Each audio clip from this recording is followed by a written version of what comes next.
There is a new letter that has been sent to the OCC asking them not to give Ripple and Circle a banking license. You won't believe it. I'll go through this document with you. We're also going to talk about the total addressable size of the stablecoin market and how Ripple is going to get some of this action. Also, Verson has a great post here how he sees the next few months up to the next year laid out for RLUSD, and now that stablecoin regulation is passed in the United States, how this will all come home for us.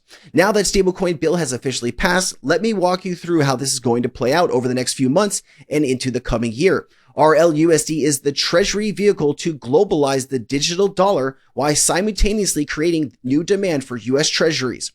With legal framework for stablecoins now in place, RLUSD operates today as a fully compliant institutional grade US dollar stablecoin, backed one-to-one by dollar deposits, short-term US treasuries, and other cash equivalents, and issued natively on the XRP ledger. By tokenizing US debt and integrating it into the XRP's liquidity layer, RLUSD can enable real-time cross-border settlements. This is how value moves globally in a post-SWIFT world. RLUSD represents the digital dollar. XRP is the infrastructure that moves it. Think of RLUSD as the cargo and XRP as the freight system delivering it instantaneously, securely across borders without intermediaries, delays, or FX slippage. The synergy is non-negotiable.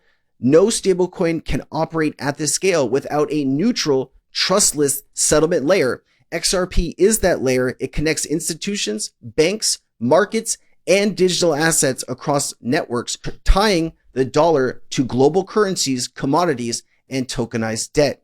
Here's where it gets interesting. The idea of tokenizing US debt and linking it to gold is no longer speculation. It is gaining traction. Look at the pattern: record-breaking gold purchases by central banks, ongoing pressure on the dollar, and a growing inability to fund deficits without devaluing the currency. The US is out of monetary options. Inflation remains, and the national debt can't be repaid through growth or austerity. The only viable path forward, if we are ever to enter a new golden age, it is to reprice gold, tokenize debt, and settle the new system through XRP. That's the only way to restore confidence, stabilize the dollar, and reset the system without defaulting outright and harming the middle class. While RLUSD is currently backed by US treasuries and cash equivalents, the concept of gold backing stablecoin on XRP rails represents a bold vision for a new financial order that would provide transparency, liquidity, and sovereign credibility. However, I believe the next step will be a gold-backed treasury token, which could further stabilize the system and redefine trust in digital assets. This is how you restructure debt and give the dollar a second chance in the 21st century without collapsing trust. It's already unfolding behind the scenes. The Genius Act just cleared the path forward for compliant treasury-backed digital assets. The offshore game is over. Tether's days as a shadow bank and liquidity provider are numbered. Audits will tighten and regulatory pressure will escalate in the crypto space, driving capital out of unregulated assets and into fully compliant ones like RLUSD. And when that happens, the liquidity layer follows. Ripple's institutional infrastructure is already in place. XRP already sits at the center of the neutral bridge, assets connecting tokenized dollars, debt, commodities, and other currencies. If you're paying attention, then you see it. This is how you will get ahead of the central bank planners. That's why I always say don't sell your XRP. It's not just another altcoin. And we just got this report from, it was Blue Chip Stablecoin Rankings, ranking RLUSD as the highest rated stablecoin in all of the land. There's also Liquidity and Gemini and Pax Gold, who also received an A. You want to know where Tether is? Tether is a D. Tether got a D, guys. I'm surprised they didn't get an F, but could you imagine Tether getting an F? Listen, if you hold money in Tether and you're looking at this new information, wouldn't you be a little concerned about holding Tether, right? Why are they a D? That scares me. All right, here is that letter. So I, of course, threw this letter into perplexity. First, we want to verify this letter is real.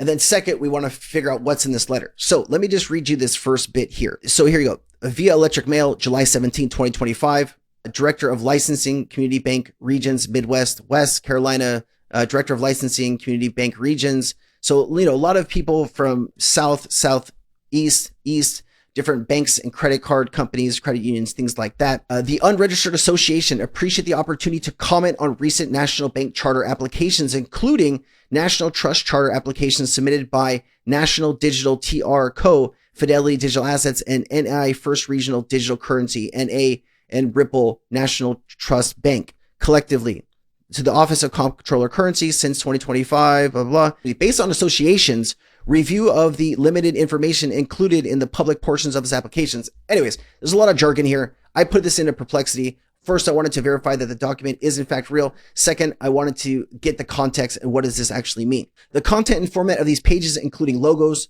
and formal style, closely matching official comment letters, regulatory submitted by U.S. major banks and trade associations. Multiple reputable news industry sources confirm that in July 2025, groups like the American Bankers Association and others submitted a letter to the Office of Comptroller of Currency explicitly referencing concerns about a national trust banking applications from Ripple and Circle and related crypto entities. The topics, specifically quoted language, and deadlines cited in these images align with current news and reporting on the public statements by these associations. Therefore, the document are real and or at least closely represent authenticated communication by these associations. So what does this actually mean? Ripple and Circle and similar crypto companies have filed for national trust bank charters in the US. This would allow them to operate under direct federal oversight, removing the need for state-by-state licensing and enable broader custody and payment services of digital assets. Major U.S. banking associations have submitted a formal letter voicing strong concerns about these applications. Main concerns raised lack of transparency. This is something that I just say BS to. RLUSD is under the NYDFS, New York Department of Financial Services. It doesn't get more transparent than that. They do monthly audits of all of the backing. Now, they might say Ripple, the company, isn't transparent, but when it comes to the blockchain space, I would say Ripple is one of the most transparent companies. I don't know. I think these banks understand that they are under siege and that Ripple and Circle and some of these other crypto infrastructures can replace everything that these banks do, basically eliminating them as the middleman. That is what they are concerned about. They're concerned about not being banks in a few years. That is what I am reading here. This is the fear that they are experiencing because they have sat on their hands for years, made billions of dollars off you and me, and they are just laughing all the way to the bank, right? That is what they have been doing. And this is why they are raising their hand right now to say, nope, can't have this, right? First we sue them. Then, the adoption is going to happen, and then we're going to do everything we can to put roadblocks in front of them so this can't happen. This is expected, right? Is this going to stop Ripple and Circle? I personally don't think so. The US government needs Ripple and Circle more now than they ever have. They need these stablecoin issuers to buy US treasuries. These banks obviously are not doing that, right? So Ripple and Circle will get their banking license, in my personal opinion. But here, let's keep reading on. Ripple and Circle's applications do not provide sufficient information for meaningful public and regulatory review, especially regarding specific businesses and activities of fiduciary practices. Fiduciary standards associations argue that Ripple and Circle primarily offer digital asset custody, which, according to them, does not meet the historic fiduciary requirements expected of a national trust banks, such as traditional trust or asset management services. Regulatory integrity, the group warned that granting trust charters to crypto firms without rigorous scrutiny could erode standards for what qualifies as a national trust bank, threaten broader financial system stability by potentially allowing novel businesses and activities under a charter originally intended for traditional fiduciary roles, increase scrutiny demand. These associations request the OCC pauses or delays approval of any charter until the applications publicly disclose more detailed businesses information. There is full transparent public vetting for these risks and business models involved. You know what I want to know here? I'd love to go back and look at the people that are complaining to see what type of information they submitted and comparing it with the information Ripple submitted to see if it's probably the same, right? Because something tells me that it probably is the same, and they are just doing whatever they can to avoid being demolished, right? Like, these banks have a real concern about being replaced, and I don't feel bad for them.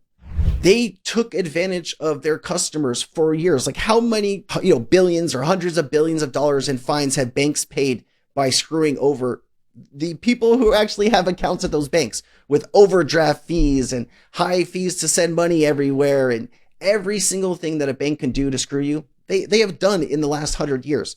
So it's time for a new breed. It's time for a new opportunity for newcomers to come in and replace your old antiquated system. And I'm all for it. Anyways, let me show you this. There are 23 trillion in stablecoin opportunity, Ripple and Stellar highlighted as key partners in the stablecoin market.